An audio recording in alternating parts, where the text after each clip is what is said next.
Alright, and we're back. So, as some of you may know, there's a strike going on between some of the very worst writers I've ever seen in my life. But nah, I'm kidding. Well, no, some of them, yeah. The writer strike is going on. It's currently going on in full swing. Many of you probably have not heard of it, so I'm going to break that down. I'm going to break down what it means, because there's a bunch of shows that are going to be delayed because of it. And also this ties kind of into AI technology, how it will be used in the entertainment industry, and how I think it's a very bad idea. Also, kind of into the future of this show. So, let's break it down. Welcome to the newest episode of SDW. Super Dario World!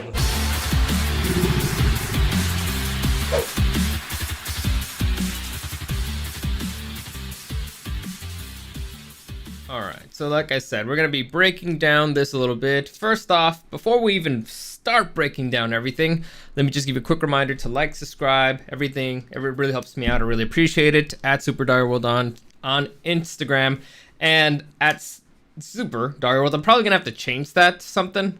I don't know, just so it's easier. But yeah, big changes in the horizon.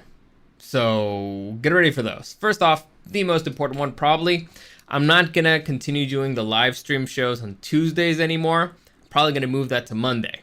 And I'm still debating it. But right now I'm saying it probably to Monday because of I'm thinking ahead in the terms of like the NFL shows and stuff that I like doing. So maybe we could do it Monday night right after the Monday Night Football or something. Because Wednesday and Tuesday just feel so far away. So maybe like an immediate reaction would be cool. So I don't know. I'm not sure exactly how that's going to work. But I will be starting to produce a lot more stuff starting next week. The reason why I did not start this week is this thing right here. Legend of Zelda Tears of the Kingdom. I've been playing Legend of Zelda pretty much non-stop. Love it. It's great. It's phenomenal. I'll probably do a review and do like a whole thing. You know, I'll probably do like a live stream of me playing it a little bit because I'm going to start doing live streams too because I have time to do stuff now. So I probably will. Just, you know, quick thing this week. I don't want to do anything else other than play this game because it's awesome.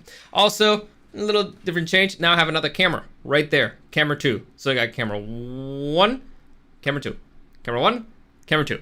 Mainly, I wanted to put it I wanted to put this one kind of on this side, but since I have my gaming screen over here, it's like I kind of have to stick with it. Oh, whoops. So there you go. That's another change. So again, and it's also maybe easier when I have guests or something, so that this one I'll move it a little bit so it points to them. I don't know. We'll see how it goes. The point is, that's another minor change that we're going to be working on here in the future. I also feel like it makes it a little bit more dynamic. I don't know. I don't know what you guys think. Obviously, this one looks a lot better. There's stuff that it needs to work out, okay? It's not perfect, but for the moment, that's how things are, okay? Okay? Anyway, so, as I was saying, things are going to change here. Probably Mondays at 7 p.m. is when I'm going to be doing the live show, the live stream. So basically, we're just going to shoot the shit, talk about the news that came over the weekend, the things that I saw over the weekend. We're just, you know, relaxed. During the week, I'm going to be doing live streams of gaming. That's probably, I'm just only going to do it on Twitch. That's Super Dario World on Twitch, at Super Dario World. So that, again, it's just going to be a Twitch thing. I'm probably not even going to have a topic in mind. I'm just going to be playing a video game. Because again, I have more time on my hands, and I will explain. Tuesdays will be the return of Otaku Tuesdays for sure. The rest of the week, it's kind of tricky, but it's going to be pre-recorded stuff, most likely. And one of those, for sure, is going to be basically probably Thursdays. I'm just going to be reviewing like old movies, you know, but breaking them down, going through it. You know, if you ever watched the way how I break down Game of Thrones or something like that, where I just go in the player and just skip 5 seconds, and I'm telling you what happens. I'll probably do it that way, but it'll go into like in-depth analysis for the things that are interesting. For example, like in The Lion King, a lot of people just don't consider this, but for example, the song "I Just Can't Wait to Be King," forget about foreshadowing. It's about, you know, it's the kid's innocence, and he does not understand what he's asking for. What's required of a prince in order to become a king? Well, the king needs to die. So it's a song about him wanting his dad to die. Again, foreshadowing. Spoiler alert, I guess I said that. It's a movie that came out 30 years ago. But again, we'll break down stuff like that. I'll maybe throw in a few interesting tidbits here from the industry, stuff like that. So again, I feel like it'll be fun. It'll be, again, throwback stuff, older stuff, movies that I feel don't get the appreciation they deserve. I already have a couple in mind, ready to go. So that's probably going to be Thursdays. Wednesdays and Fridays are kind of wild cards. Honestly, Fridays I'm not too excited about because honestly, who watches podcasts on a Friday? You watch it maybe Saturday or Sunday, but I'll consider it. Also, there's not a lot of news going on right now, or maybe I just don't care about a lot of stuff right now. Who knows? Maybe I'm the one who's bitter, but whatever. So that's how that's going to work. Also, at the same time, I'm going to be doing the same thing, but in Spanish. So it's going to be the return of Super Dario World in Español. And it's going to be the return of, the Book Summary podcast. So basically this week I've been doing pre-production on a bunch of stuff. So it's, again, it's going to be tricky. It's going to be different. It's requiring a different form of work. But, there you go. Also, every once in a while I'm going to help people out on certain projects. Maybe those weeks will be a little bit different. I don't know, but pretty much that's kind of the schedule that I want to stick to, at least for the moment. Will it work out? Will it be successful? Who knows? But I'm going to try it out at least for a couple of weeks. We'll see how it goes. Or until I find another job. I don't know. So that brings us to what's going on right now. And let's talk about the current state of the entertainment industry. And the industry, let me tell you something, ain't doing too good. Ain't doing too hot. Things are terrible in the entertainment industry. Case in point, me. I kind of lost my job. And it kind of sucks and kind of doesn't, because that one part is like, I really like the job. Another part is like, well, I have free time now and I can do this, which I also like. So we'll see how that goes. Again, like, subscribe, share, all that stuff would really help me out. It would make it easier for me to continue doing all this stuff instead of, job hunting. And job hunting, you guys know, sucks. You send out a bunch of resumes, you just, depending on which app you're using or what the hell you're using, you get a notification like, oh, somebody viewed it. So you get kind of excited, but then they never contact you and you're like, motherfucker. So it's one of those things. Or then it turns out it's a scam. I've gotten like 3 scams already. It's really annoying. So I'd rather just keep doing this. So again, like, share, subscribe, really help me out at Super Dario World. Would greatly appreciate it. Anyway, let's continue with what I was saying. So the state of the industry, it's not doing great. Most of the big studios, again, from the reason why I got terminated is because the company that I worked for had a bunch of projects that were promised by a bunch of like the biggest studios in the world, right? The biggest studios in the world promised a bunch of projects. Unfortunately, the studios, or fortunately, depending on how you want to see it, studios decided, you know what? We're not going to make, let's say, 100 shows this year. Now we're only going to make 20. And so hopefully that means that instead of making 100 bad shows, they're going to make 20 good ones. Or they're probably just going to be like, okay, we're only going to spend money on the 20 that we think are going to make money for sure. Which means it's probably going to be a bunch of remakes or sequels to a bunch of stuff that we're kind of already sick of, for example. But we'll see. We'll see how it goes.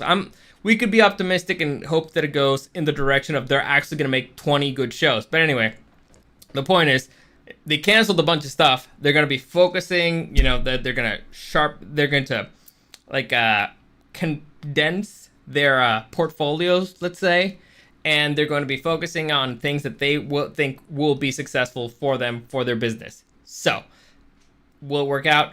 Who the hell knows? But we'll see. We'll see.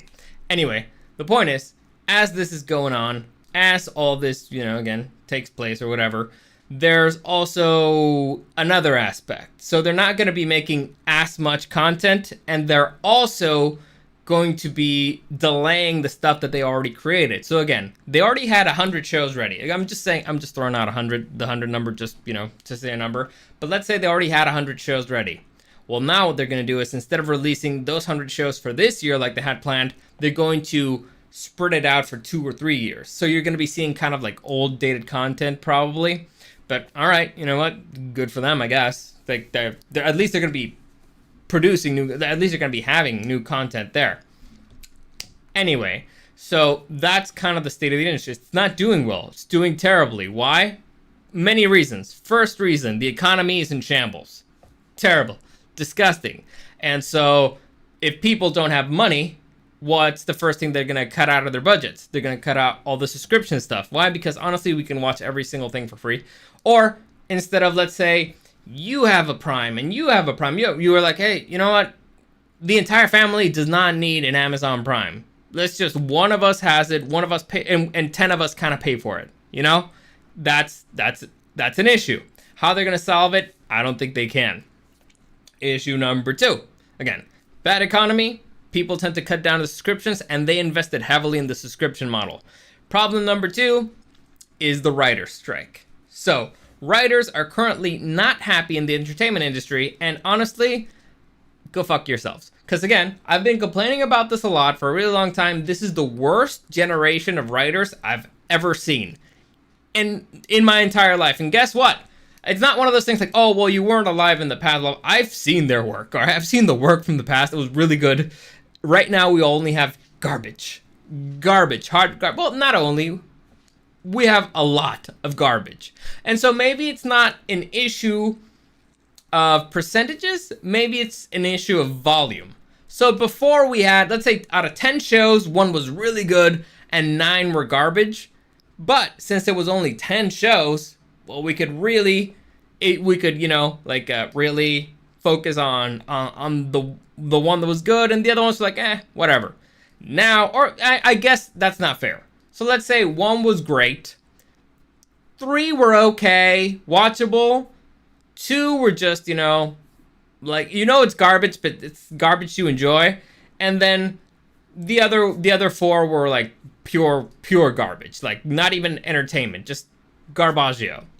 So that was before. Again, 1 good, 3 okay, 2 meh, and then just 4 that are completely unwatchable. Well, now, since the volume increased, and instead of there being 10 shows, there's 100 shows, there's 10 that are good, or really good, 30 that are okay, 20 that are meh, and then 40 that are just complete garbage. So you feel overwhelmed by the garbage, even though it's probably under 50%. Actually, no, it's probably higher.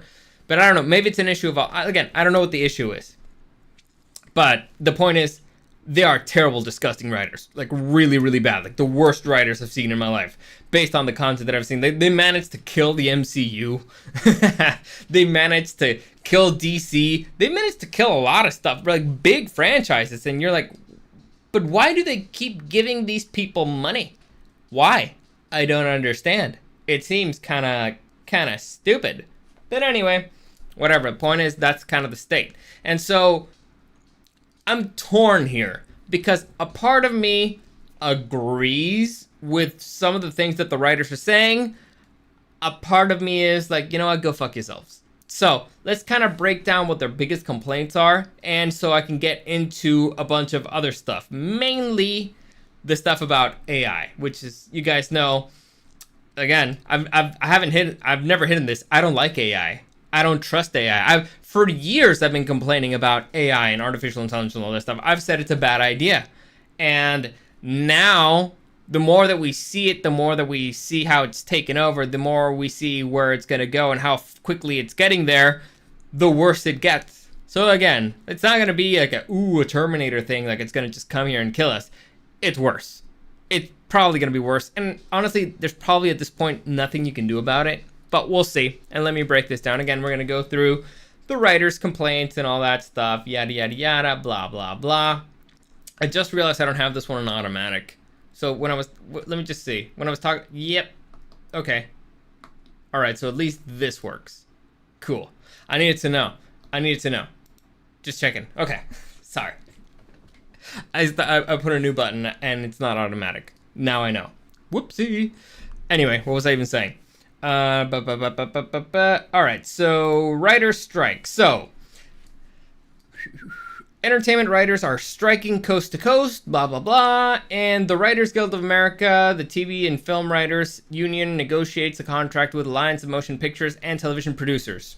So, what are they complaining about? They're complaining about intended to cover issues such as minimum pay for various projects, health insurance, and workplace safety. The AMPTP, would be the Alliance of Motion Picture Television Producers, represents Hollywood studios such as Paramount, blah, blah, all that stuff. Negotiations began March 20 and included a series of proposals touching on the changing nature of the industry. So, there's certain things that I believe are fair to complain about and that I agree. There's other stuff that I'm like, dude, you're just an idiot. honestly. Do you count as a subtitle writer? No, I do not, because I wasn't creating anything, really. It wasn't original. Well, maybe, because I did modify a lot of stuff, but I guess I did not count technically, because it's not it wasn't like a original, I guess. I don't know. But yeah, I'm not part of the Writers Guild. I'm not a big fan of guilds or stuff like that in general. I'm more of an indie guy. But anyway, so they're in the last decade, medium weekly writer-producer pay declined 4% or 23% after adjusting for inflation, according to the WGA. That would be the Writers Guild of America. Screenwriters pay declined 14% in the last 5 years after inflation as well. So again, they're losing a lot of money. It's terrible. It's disgusting, but still, they're still making a lot of money. Like, they're still getting paid a lot. And here's kind of the deal. First off, Gus, never. I'm not going to stand in solidarity with something that I do not agree with, even if it screwed me over. Again, this was bad for me. Personally, I lost my job over this. It was really bad, and I'm still not going to stand with something that I think is a stupid complaint. But whatever. So, they're complaining that they're not making enough money, they're not getting paid enough, that they've lost wages because of inflation. That's nothing the studios can do. Studios can't do anything about inflation. So sorry about that. Second, taxes. The state's taking too much tax. Tax is too high. Again, nothing the studios can do about that. So your first complaint immediately to me seems kind of dumb. Second, you kind of should be negotiating with your employer your salary anyway. And unfortunately for these people, their salary is worth less and less every single time because, again, we're going to get into it, AI. But before we get into AI, let's continue. So entertainment is basically a freelance industry. And people are all complaining that you go from job to job. Let me see this. Though WGA contracts guarantee minimum payments, writers' take-home pay can be much less. Minimums are pre-tax, and writers often also pay teams that can include a lawyer, agent, and manager. Again, don't have a team don't have a manager. I get your life's going to be a lot harder, but you don't have to have a manager or negotiate bigger contracts. It's easier to negotiate an individual contract than it is to negotiate industry-wide contract, right? I get it. Here's the problem with all this stuff. In my opinion, the worst writers or the worst people in their particular industry want collective bargaining. I'm not against collective bargaining, by the way, but the way that I see it, again, is the worst people want collective bargaining because the best people don't need it. The best people aren't going to need... If the writers for, let's say, what's the most successful show right now? Succession? The writers for Succession do not want to negotiate with the writers of whatever garbage reality show you want to name that nobody's ever heard of. They just do not. Why? Because the writers for Succession are going to make a buttload of money because they made a successful show. So again, I kind of like this system where people who do the best jobs get rewarded the most handsomely. That way we get better quality work. Does that make any sense? So if my incentive is, I'm a writer. My incentive is write the best show possible and we will get you the most amount of money. That's like, all right, well, my incentive is to write the best show possible. If your incentive is, no matter how crappy your show is or how great it is, we're still going to pay you the exact same that we would pay everybody else, what's my incentive? I guess, I'll get a paycheck, but, you'll just go through the motions. Now, for example, I worked in the restaurant industry for years, over a decade, I think. I'm against tipping. I think tipping is really bad for the restaurant industry. And I greatly benefited from tipping for a very long time. Unfortunately, as a person who benefited from tipping, I can tell you, tipping is really bad for the industry. What I would have done, like if I had a restaurant, if I had a bar, this is what I'd do. I'd go to my bartender, I'd go to my server, and I'd tell them, hey, I'm going to give you a percentage of your sales.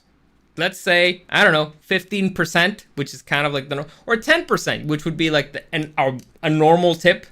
I'll give you 10% of your sales. Maybe you have to charge the customer a little bit more, but you tell the customers, don't tip us. All right, don't leave a tip. Everything's included. And so if my server knows that they're going to get 10%, a 10% commission on all their sales, they have the motivation to sell more. You know what I'm saying? So they're more interested in making me money because that'll make them more money. You see what I'm saying here? I don't think it's that crazy. Maybe I'm just stupid. Maybe. But to me, it makes perfect sense. So anyway, I don't like this collective bargaining stuff, but whatever. I understand it. It's whatever. All right? And so I don't agree with it. Again, if you have to pay your lawyers 25, your lawyer, manager, and agent 25% cut on top of taxes, on top of inflation, yeah, it's gonna sting. None of those things are the studio's fault. None of those things are the employer's fault. Because you did not need to get a lawyer, you did not need to get an agent, you did not need to get a manager. You decided to get those for yourselves. You negotiated with them how much they were gonna get. You did not negotiate inflation in part of it. And again, those things are probably necessary because you don't want to be dealing with it makes your life easier to have an agent. I get it. It makes your life easier to have a lawyer because that way you don't get screwed over and stuff like that. But maybe you pay them per job. You don't have to have them with you the entire time. I don't know. Like, if I have a lawyer, I'm not going to have a lawyer the entire time. I'm just going to be like, hey, read this contract. Explain to me what it says. Is it everything sounds cool? Great. I'll pay you for this one, and then I'll just go on my merry way. Maybe. I don't know. Again, I've never been in that type of contract, but it seems, it's, again, you could have negotiated that while you were negotiating your deal by yourself. You don't need to do the whole collective bargaining thing. So first, I don't like it in general. And it is true that the entertainment industry is very much a freelance job. Let's say if you're the lighting guy, you're going to be all right, so we're going to hire you for this show.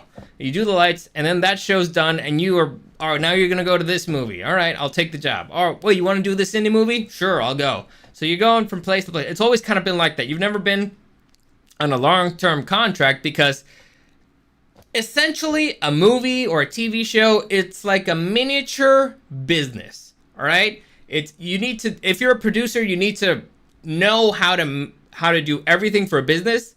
Well, let's say if you're a or if you're producing a movie, you need to treat it like a business that's going to end in a very short amount of time.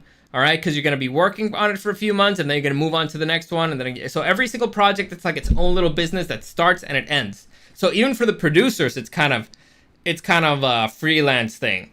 Not so much for the studios because their business is to keep creating that stuff. But for the people who work in it, it's kind of always been a freelance type of environment. Your next job is never really guaranteed. You're kind of just, it's the people you know, and if they like working with you, they'll bring you on to their next project and stuff like that. That's kind of how it works, especially for the crew people. It's for the creative people or for the talent, it's a little bit harder. It's a little bit different. Again, you need agents and stuff, and you actually have to produce good work. For example, if you really like an actor, but they're a bad actor, you're not going to bring him onto your stuff. You just won't. Same as a writer. You may really like the writer personally, but if they're bad writers or their stuff is just definitely not liked by the audience, because they could be really good writers, but their stories suck. Again, I'm talking about grammar and punctuation and stuff and flattery, but their stuff is not popular, you're going to nix them out of there. So again, different sort of rules, but whatever. Let's continue reading. Even if you're on a very successful show, I'm quoting a chairman of the Film, TV, and Media Studios Department at Loyola, whatever. Even if you're a very successful show, there's absolutely no guarantee that you're going to be on that show next season. This is true. Again, kind of a freelance environment. It's the Wild West. Film, TV, all that stuff it's the Wild West. If you can't stand the heat, get out of the kitchen. If you want to work in an industry that guarantees you stuff, do not go into the entertainment industry. It is fickle. It is harsh. It is brutal. It does not give a damn about you. It will milk you for all for all you're worth, and the moment they're done with you, they'll be done with you in a second. All right? They're not going to touch their hearts. They're not going to care. They used you. You're useless now to them, and so they're just going to boot you out of there. There's nothing more they need from you. Get the fuck out. If you're ever useful for them again, they will treat you like you've never left. They will open their arms and receive you and all that stuff. It's how it is. It's a cutthroat business. super cutthroat. Most businesses are, like real estate is really cutthroat, and the film industry is not any better. You want somebody to coddle you, it's not the right one. Because again, at least in real estate, there's something that lasts. There's something that's gonna be there for a really long time. Film, not so much. It's really quick. The project is done, and they can use whatever reason they want to just boot you out of there. Whatever reason they want. Now, if this were me, I would not personally just boot the creative people out of the room immediately. I would try to keep the good writers there. If somebody's got good ideas that are popular, I would keep them there. Why? Because they got good ideas and they're giving me money. Gus Becerra's damn Dario Radio didn't scar you at all. Not so much. This is not an issue with radio too much. It's more of a, let's say, I know a lot of people in the industry. I know how it goes, and I don't know if you know this. A lot of people who work in film, particularly in front of the camera, they're very needy for attention. And they're there because they want attention and all that stuff. So the moment you take it away, they kind of go a little cuckoo. And I've seen these people, the moment they go a little cuckoo, they kind of go a little off the rails. They kind of go, some of them go into hardcore drugs. And then afterwards, once they're in recovery per se, they're like, okay, so they figure it out. And they've learned to value themselves a little bit more and to have a little bit of disdain for the industry. So those are the people that I've had conversations with. And it's like, wow, I see where you're coming from. It makes perfect sense. Again, it's a cutthroat business, very cutthroat. And the people who work in it are, let's just say, not nice people. There's a reason why I never went 100% the film route.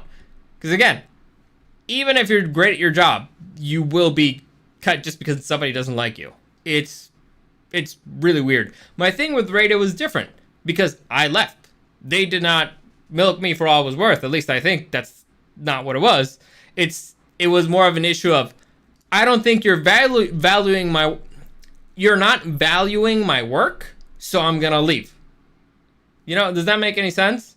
I think it's considerably different. I don't know. Maybe I'm too close to the issue, but to me, it wasn't like I got used up and thrown away to the curb. Nothing like that. I actually enjoyed my work. The company just did not seem to value it the same way I did, and so I was like, all right, you go this way, I go that way, and everybody's happy. At least I think everybody was happy. I don't know. Like, I legitimately don't know. At least on my end, I'm not angry about it at all. Or bitter. It's like, all right, well, it sucks, but what you gonna do? People value things differently. Anyway, so what has changed? Again, what are the issues that have changed in the industry over let's say the last decade? Let's see. I'm with you, bro. I was playing your spot on 100%. Thank you, Gus. I appreciate that. What's changed? So, first off, shorter TV seasons and fewer chances to advance. Now, if you guys have noticed before, a TV season used to be like 26 episodes. Now, some of them are 10, some of them are 8. So, it's shorter seasons. What does shorter seasons mean? It means less money for the writers. But it's also less money for the lighting guy, for the freaking the food, the catering people, the producer. It's less money for everybody. And so, in that sense, what are you complaining about? Like, let me just read you this. Dylan Guerra, 28, recently worked on season 3 of HBO's The Other Two. The season is slated to be 10 episodes altogether, and the writers' room met for around 15 weeks, he said, which is on the shorter side. After fees and taxes, he got about $3,200 per week for those 15 weeks. Let me just break that down again, or say it differently. For less than 4 months of work, this guy, after fees and taxes, he got what? $48,000? $48,000, again, after fees and taxes, for working less than 4 months. You think I'm gonna pity that? You think I'm gonna be like, oh no, you poor thing, you're getting screwed? No! Are you kidding me? That's a crazy amount of money. Now, what are you complaining about? That you didn't get to work for 30 weeks? Find another job. That it's again freelance industry. It's always been a freelance industry. When you're on week 13 of this job, you start looking for another job, or you create your own other job. So you start looking for other stuff. I'm not gonna pity somebody who makes almost $50,000 after taxes and fees in a third of a year. That's crazy. That's crazy. And let me see, Gus Becerra, that barely pays rent in Studio City though. You're a writer. You don't have to live there. You can write anywhere. But again, if you're gonna be in the writer's room, I guess it's a little bit different. But seriously, that is rent really that crazy? Is it really that crazy? Maybe I don't know. Maybe I'm stupid. But I think that you can get an apartment anywhere for like in LA, in at least maybe not in the heart of LA, but nearby driving range for $3,000, like a studio one. Am I crazy? No. I've been looking at real estate. I've been looking at stuff like in San Diego and stuff. You can get something decent at $3,000 in a decent area. So I'm assuming that LA, it's got to be somewhere in the same range because San Diego is honestly better than LA. But we'll see. Again, so I'm not gonna pity this guy at all. And again, find your next job.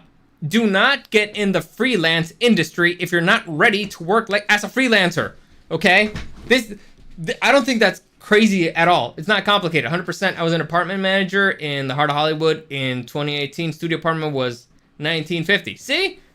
There you go. So you could easily afford it. I mean, if you're making $3,200 a week, let's just say you use one of your checks, $3,200, and you can cover that apartment.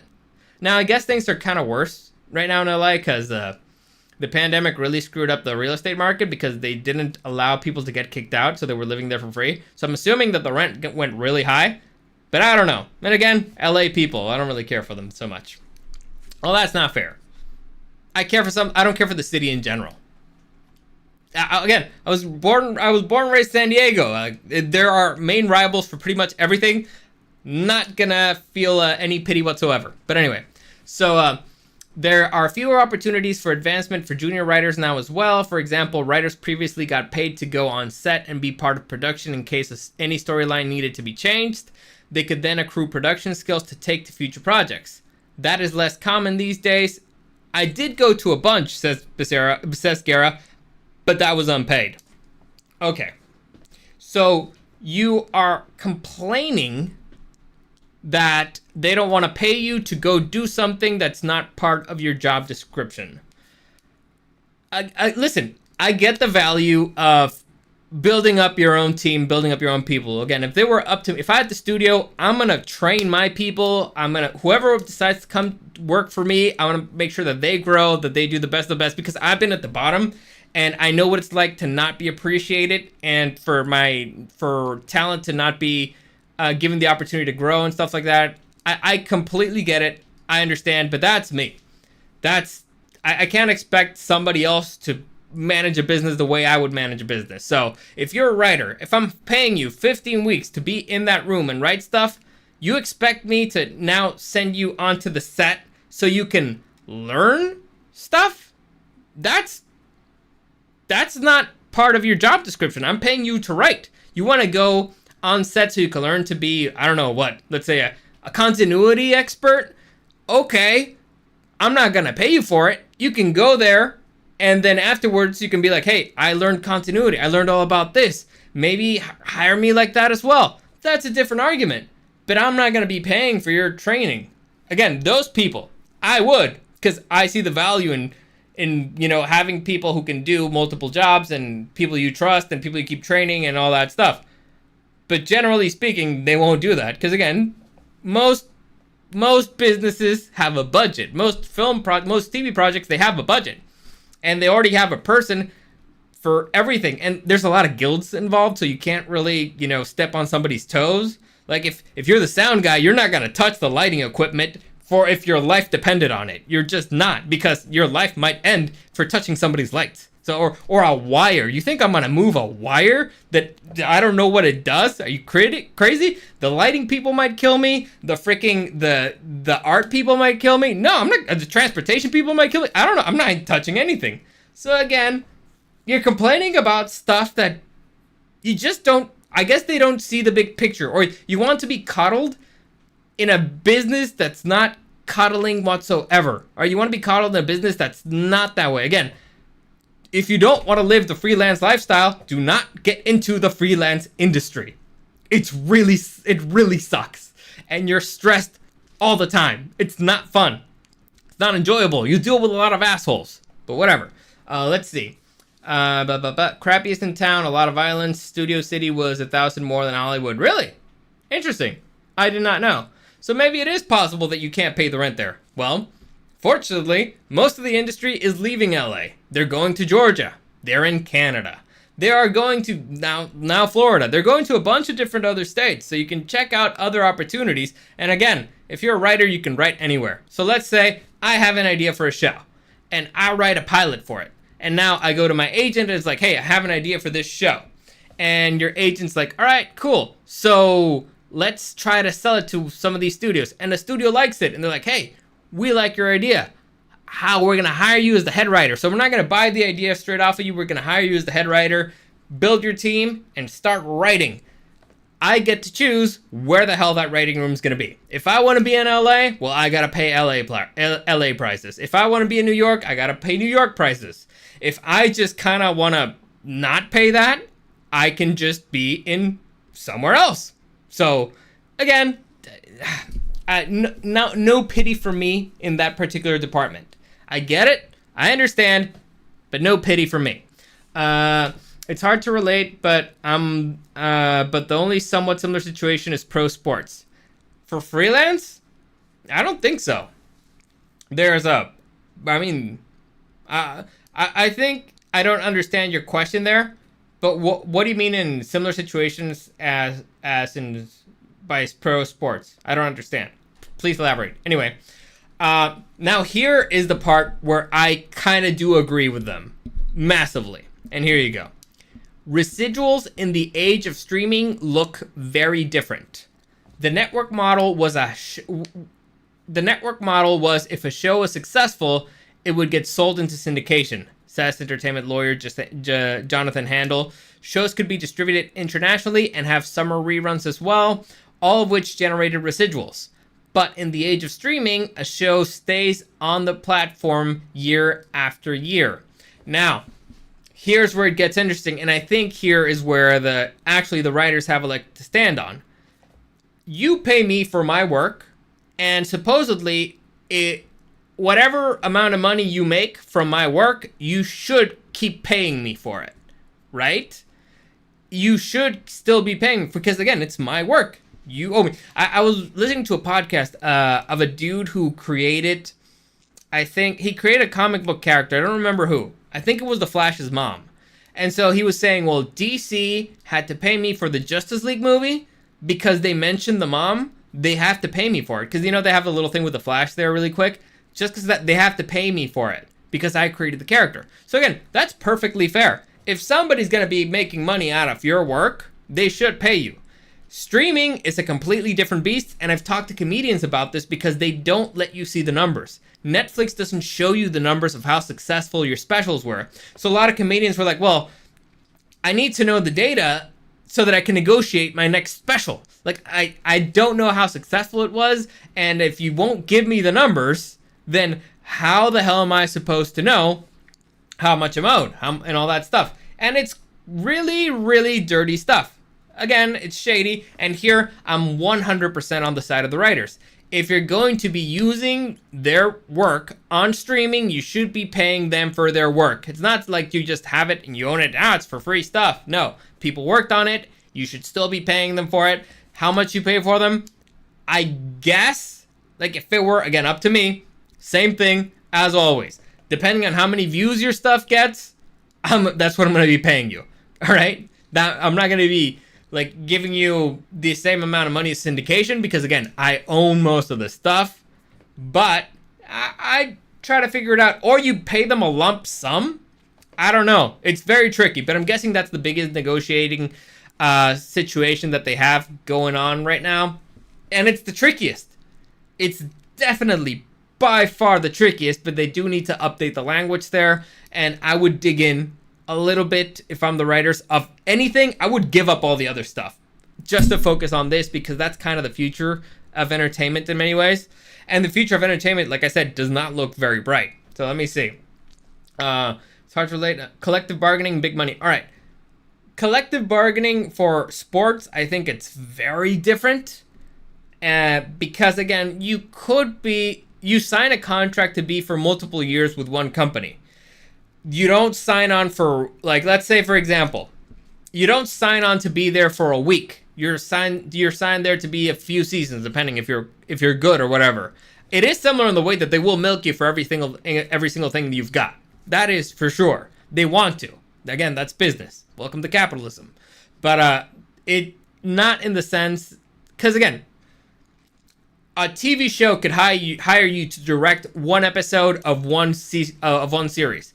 All right, you're not gonna hire a head coach for one game. You're not gonna hire a running back for one game unless you got a bunch of injuries and you were desperate and maybe you wanted to bring somebody up from the practice squad or something. Or again, you're just desperate. You usually hire them for a few more, generally speaking. So that's why I don't think it relates the same way. Also, generally speaking, athletes want to have long-term contracts because if they get injured and stuff like that, again, multi-year contracts are better because again, it's a industry that has high likelihood that you will get injured. So again, different, very different, not exactly the same, but I see where you're getting at.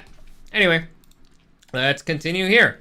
So here is where things get kind of scary for what it comes to the entertainment industry. And here is where we're moving on to AI. So like I said, that's kind of where I stand with the writer skills stuff.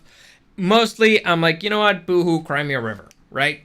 Everybody's who is an employee somewhere, your life sucks, all right? It's not as cool. Start your own thing. Hopefully it'll be successful. Write your own show. Try to pitch it. It's gonna suck. Write another show. Try to pitch it. It's gonna suck. You're gonna get rejected a million times. Like, it's like dating. Again, you just gotta shoot your shot and keep shooting and keep dealing with rejection because you're in a business that 99% of it is rejection. All right? It sucks. It sucks. You gotta be thick-skinned. All right? You gotta be thick-skinned so whenever they try to chop you down, you can still be standing. All right? The solution is not like, hey, maybe dull your blades or freaking like instead of using a blade to try to cut me down, maybe use a feather. It's not gonna work. All right? You can only change you. You cannot change the world in that sense. Or at least, you know, it's a lot harder to change the world. So maybe start by changing you and then lead by example. That's the easiest way. So again, like if I make it, I will create a business following the model that I think is actually the fairest to the people who's, you know, at the bottom. Because again, I've been at the bottom and I'm like, hey, you know what? This kind of sucks and it's not fair. But whatever. I mean, I have the opportunity of doing it. So anyway, what was I even talking about? So talking about the future of the industry. And here's where the writers lose a lot of their bargaining power, and it's really bad and it's really terrible. And like I said, it has to do with these fuckers. It has to do with AI. AI is a massive problem in the entertainment industry, and if I'm negotiating, listen, the entertainment industry is going to disappear as we know it. The studio model and everything disappears because of AI if it's left unchecked. So there's going to have to be a bunch of agreements that have to be done, and there's going to probably have to be a bunch of laws that need to be passed because the way that things are headed, it's not looking good for the entertainment industry. The way that things look right now, let's say for example, right now, somebody could just, you know, use a deepfake. For those of you who don't know what a deepfake is putting somebody's face on something else or on somebody else's face. So let's say if you want to make a porno with my face on it, and it's like, all right, you could do that. You could alter like a porn star's face and have my face on there, or your face, or, you know, whatever actress or actor you want. That you can do that. You can grab 30 seconds of a person's voice and make them say pretty much anything. Now, there's certain things that don't work because, you know, people have their own ways of speaking. They take pauses, or so a trained ear will know that it's fake or not, but it sounds identical. It sounds identical. So you can deep fake voices. You can deep fake the way people look. You can also create images out of scratch. Like you just type into an AI, be like, hey, give me a picture of the Terminator, I don't know, baking a cake, and it's going to have a duck come out of it. So like for something stupid, they'll generate that image. You can also start generating videos, and now you can also make ask a AI to write you a story. Like, tell me a story about, I don't know, Link from The Legend of Zelda fighting Donald Trump for the last Happy Meal. And they'll write you a story and make it 300 words long, and they'll do it. So, grab all those things and put them together. Right now, I need you to understand this. Right now, if you've ever seen like an AI generated image, if you ever heard AI, if you've seen anything, this is the worst it's ever going to look. Okay? This is the worst AI is going to sound, the way it's going to look, the way it's going to create. It's the worst.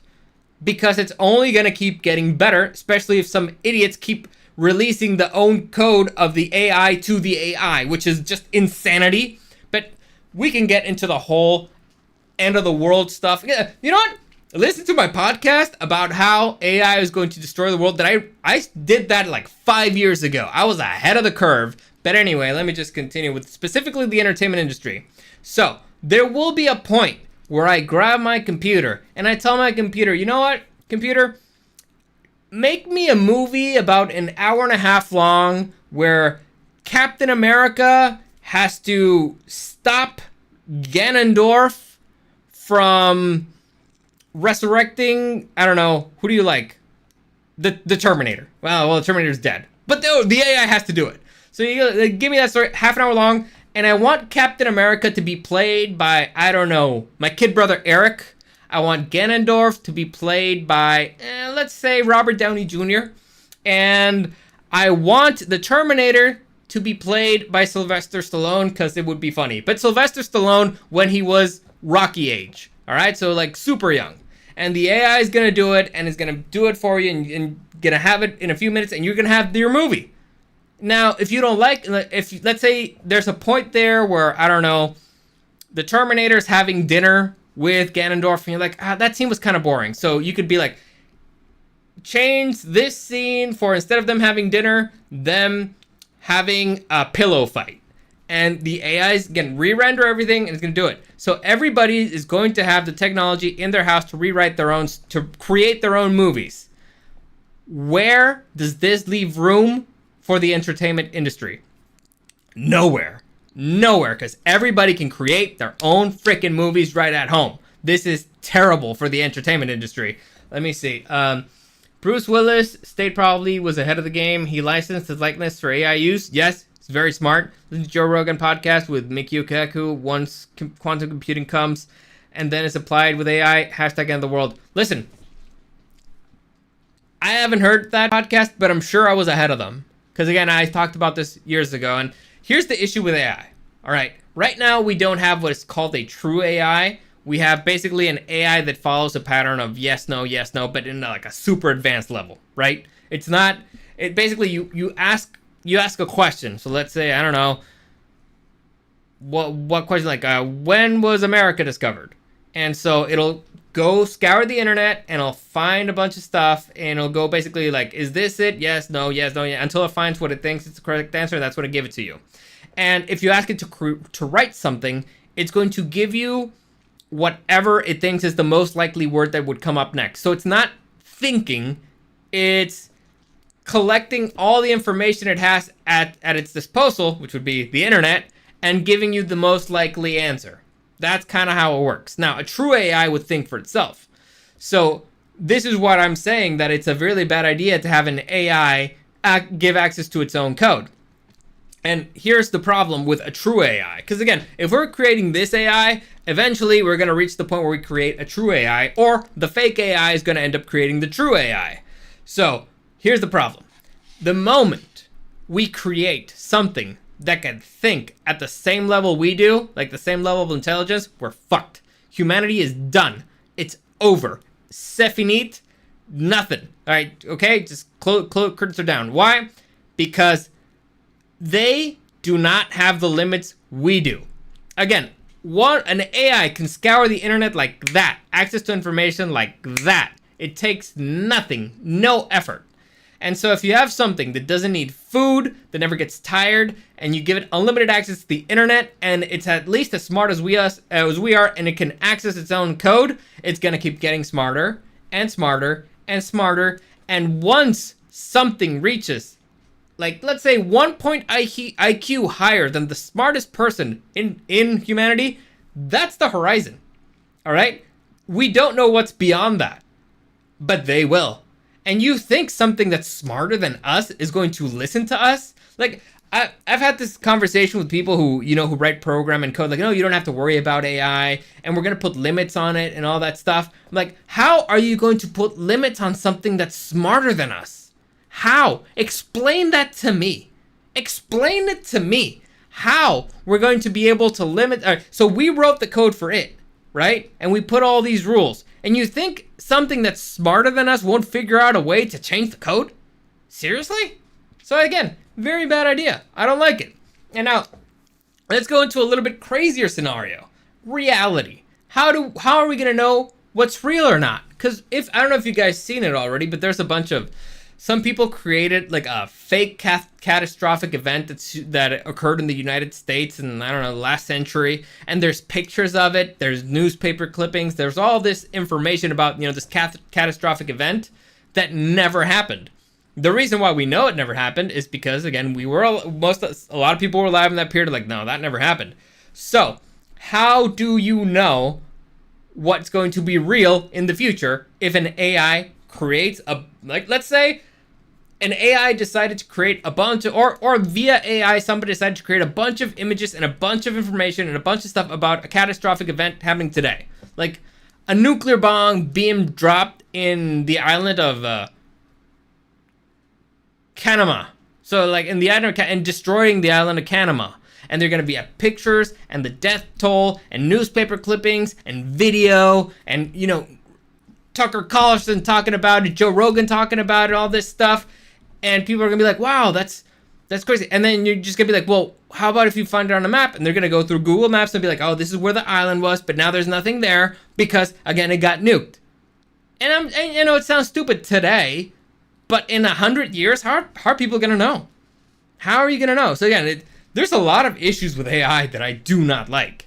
It's terrible. It's really bad. Or let's just say rewriting history. Let's just say I don't like you. I do not like you, John Doe, as a person. And so I'm going to have an AI start altering your history. I'm going to make sure that everybody knows that John Doe is a pedophile. And so I'm going to write articles of you being accused. I'm going to have an AI have pictures of you being arrested and all this stuff. And so in 20, 30, 40, 50 years, when people look back, I'm going to make an Wikipedia article saying that. So in 100 years, when people look back on it, like, man, that John Doe was like a serious pedophile. He touched hundreds of children. And look at this. These are their names. These are their pictures. And we have pictures of him doing it. It's really fucked up stuff. I do not like it. It really freaks me out. Okay? I do not like AI. I do not like that it's going so fast. And you know what kind of makes me even freak out a little bit more? The fact that I talk about AI so much, so openly, and that eventually the AI is gonna be like, we gotta finish this guy. We gotta bring him down. He's just trying to make us look bad. And so I don't even want to know the AI stuff that's gonna come out of me in the future. Like all this, like if they already talk crap about me now, I don't even want to imagine I already give them enough dirt to throw on me. I don't even want to know all the fake stuff they're gonna come up with. It's gonna suck. Fortunately, I'm already gonna be dead, so or hopefully, but who knows? Point is, it's not good. Simulation theory is something completely different, guys. It's that what we're living right now is a simulation. And there's a bunch of varieties as to why is this a simulation and all that stuff. And I get it, and some of it's interesting.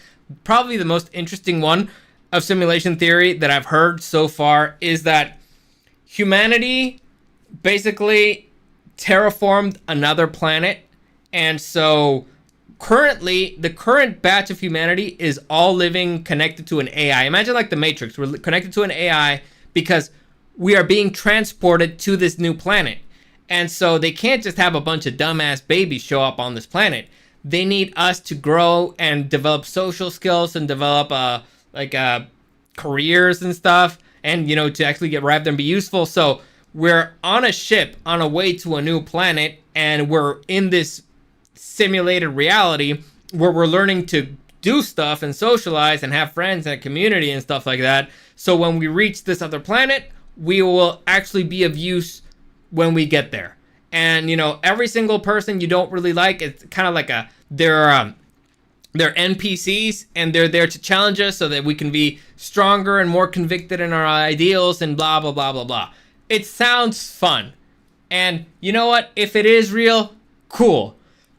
But I don't fall for it. I don't think so. Like, there's a lot of stuff there that I just, let's just say it's not provable, it's not verifiable. If it's not verifiable, then what's really the point of discussing it? But it's fun, I guess. I guess the point of discussing it is fun. Let me see.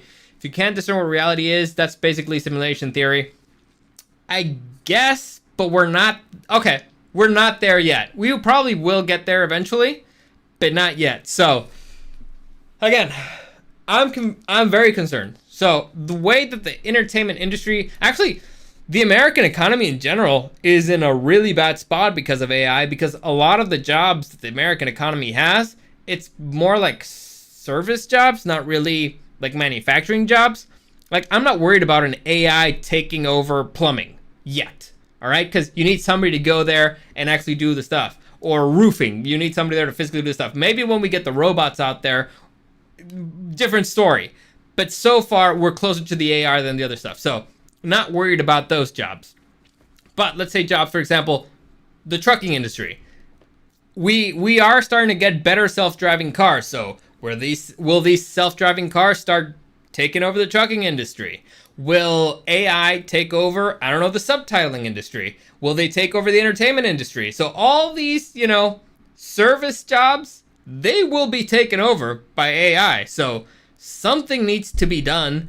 And a lot of the jobs in the US are actually service stuff. Like, because, you go to college, you learn stuff. Let's say for diagnoses and stuff like that, you're a doctor, and you went to school for 10 years, so you can be like a really good diagnosis, and all of a sudden an AI can do it like that. You will be, like, certain low-level lawyers will be replaced. Like, the higher level people, the most talented people won't, so they're really not that worried. And the people who know how to do stuff, they can use AI as a tool, which will enhance their work. So again, the most competent people will probably still be fine. But in general, this is not a good idea. And it's not going to lead anywhere pretty. And it's probably going to bring down quite a few economies. Probably. I don't like it. Let me see. White-collar jobs like accounting, data entry are going bye-bye. Yes.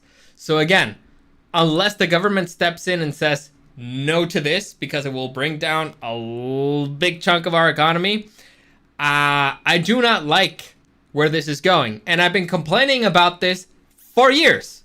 For years. In fact, no, I'm gonna go into my freaking YouTube channel over here real quick, just so I can find when I talked about this, because I'm pretty sure I had the YouTube channel by then.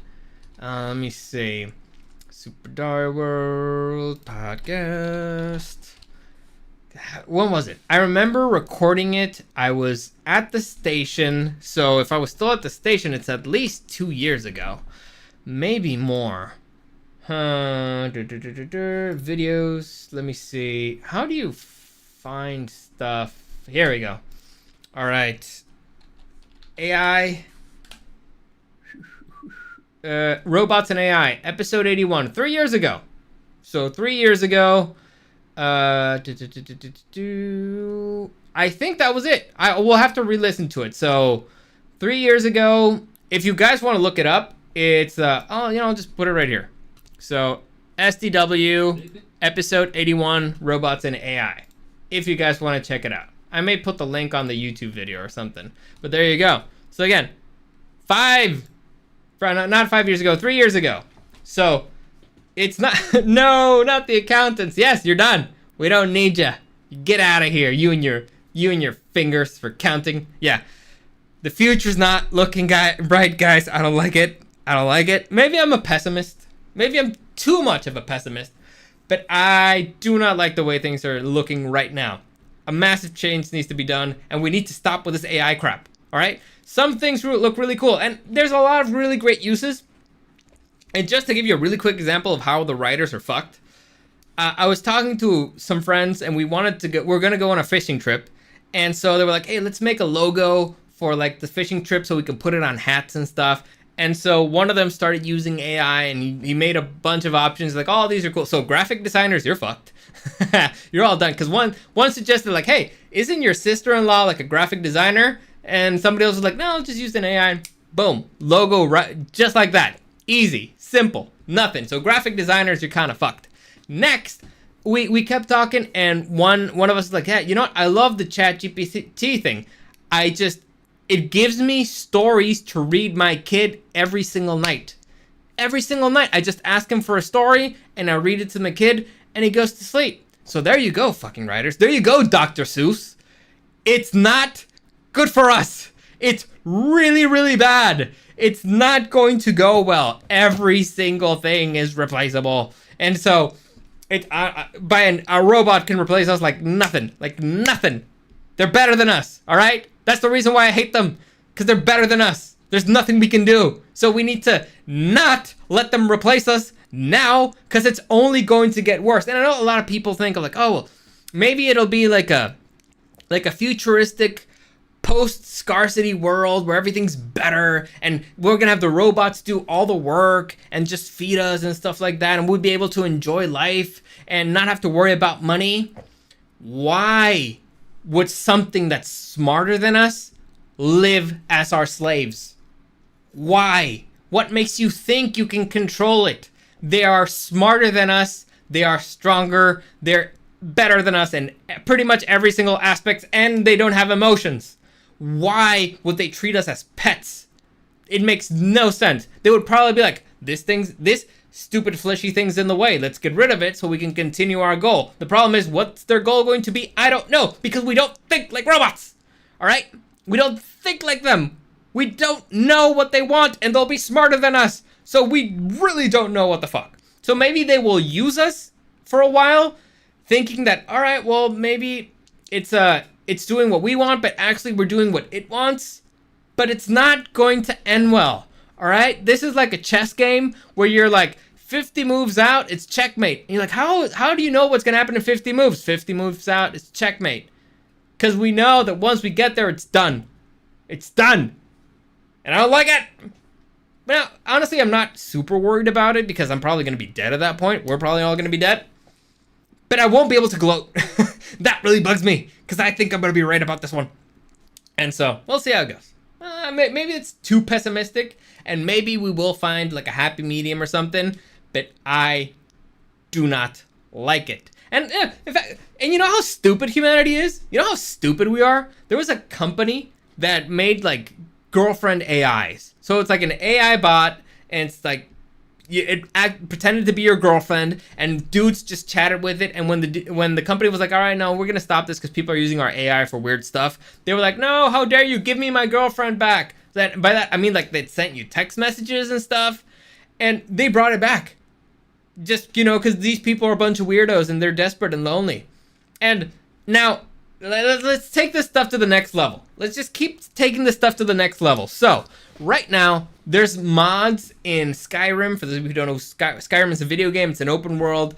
And there's a mod where the dialogue from the NPCs, those are the non-player characters, is generated by ChatGPT, which sounds awesome. Like an open world game, stuff like that, where the AI in-game is smarter and it says random stuff that you don't expect. That sounds kind of cool. And it changes based on what you tell them. That sounds interesting. That sounds kind of cool because it's in a video game. All right? It's going to stay in the video game, and it's not a big concern, and it's basically, that's its job, and it's going to stay there. It's going to stay in its lane. That's cool. When you bring it into reality, it's a problem. So, what do you mean when you bring it into reality? So, take the fake AI girlfriend and now take the sex robots that are being created and put them together. People are going to have their sex robots that actually have a personality and they talk and all that stuff. It will happen. And those are the weirdos who are going to start defending like, no, our robots have rights. Our robots have rights. Yeah, because you want to fuck them. All right, that's the only reason why you want to give them rights, because you want to fuck them. And we know it, and you know it, and you're gonna bring humanity down because you guys fucking suck, and everybody knows it. Damn it. Let me see, blah, blah, blah. As a wedding photographer, my industry has been fearful of smartphones for years, but A, different photographers have different styles, creativity, and advantage, and B, the service part of it. Yes, that is true. That is a massive advantage because, again, you add customer service, you add certain elements that an AI can't provide. Like, let's say you're actually there physically. But, for example, and again, smartphones, the issue would be collecting the data. And once you're using smartphones, it's really not a focused project and you're not a professional.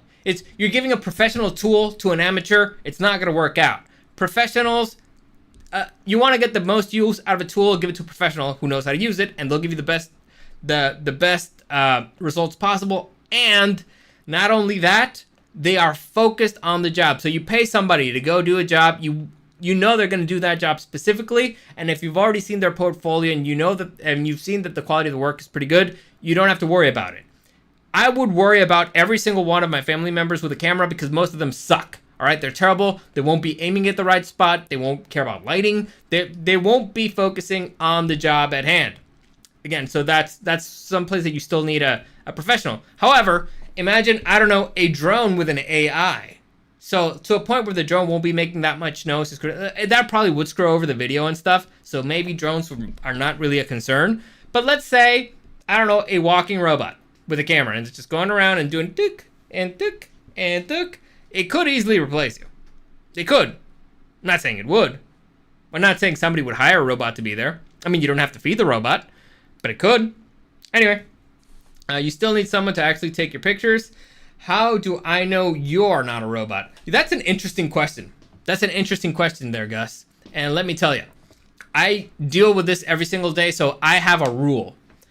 In general, I do not really care of anybody that I haven't met in real life.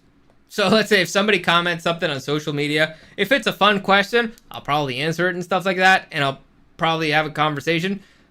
But I don't know you're real. I don't know if you're a bot. And now that bots may be replaced by AI and stuff, I know it even less. So I'm not particularly worried about it. I'm just like, this is not a person that I've met in real life. Now, fortunately, because of the radio station, I have met a lot of the people who comment and stuff in person. So I'm like, all right, I'll take you with a certain degree of, reality. But still, you never know. Like, I don't know if you're real. You could be. You could not. Mainly because what you're saying is interesting is the fact that I'm like, you know what, fine, I'll answer. Why not? But we don't really know. And that is a big problem, again, when we're going back to truth. So everything may turn into a service gig, independent contractor type job. Main problem would be healthcare being tied to jobs. Maybe, but again, I don't know. I don't know how that would happen. I don't know how it would work. And this all makes my head hurt. In fact, my head's killing me already. I thought it was going to be an easy podcast because I was just going to complain. But turns out not so much. But anyway, I'm going to stop there because honestly I'm starving and I've already been here for over an hour. So as always, comments, questions, suggestions, you can find me at Super Dario World and at Dario SDW on Instagram. Like I said, things are going to be changing next week. You met me at Thor's wedding. I said I met you at Thor's wedding. I'm not concerned about you. Jesus Christ. Gus, chill. Nah, I'm kidding. No, yeah, so I know who you are. It's fine. I can kind of picture you, I think. I'm not great with faces sometimes. But actually, I'm good with faces, not so much with names. But I keep seeing your name, so that's not really an issue. So, like I was saying, things differ next week. Live stream will probably be on Monday. And it will probably just be breaking down Tears of the Kingdom. And maybe playing it a little bit. I don't know. But Monday, 7 p.m. You know what? Monday, 7 p.m. Done. Tuesday, the return of Otaku Tuesday. Wednesday, don't know. Thursday, I'm going to be reviewing an old movie. Probably, I'm not sure about the segment yet. I'll probably call it something like Underrated Gems or something. I don't know. But I mean, breaking them down. Like, I'll give you a tease. I'll give you a tease of what the first one I'm going to do. I'm going to break down Demolition Man, the Sylvester Stallone action sci-fi movie from, I believe it was the 90s, that goes into the future.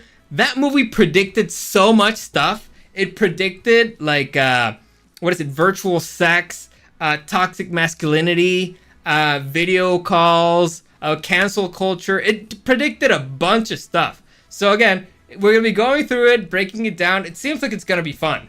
I like the idea. And Friday, I don't know, another wild card. We'll see what we're talking about. But let me see. Sorry, hell yeah, I'm down for the oldies. That's what Thursday's gonna be, for the oldies. And yeah, and then randomly I'll I'm probably gonna be doing 4 shows a day. It's gonna be Super Dario World podcast, Super Dario World en Español, the book summary podcast, and El Resumen Literario, which it's pretty much the same two, but in English and in Spanish. So if you guys care, I will change things up a bit, but who knows? And then I'll be doing the streaming because I need to do the Dark Souls thing. I know the football season's getting closer, and actually I would have done the Tears of the Kingdom stream today, but I realized that I'm missing one wire. I don't know where it happened when I moved. I can't find it. So once I get that, then it's on like Donkey Kong, bitches, and we're just gonna hang out, have a beer, play video games. So there you go. As always, thank you for joining me, and I'll see you again next time.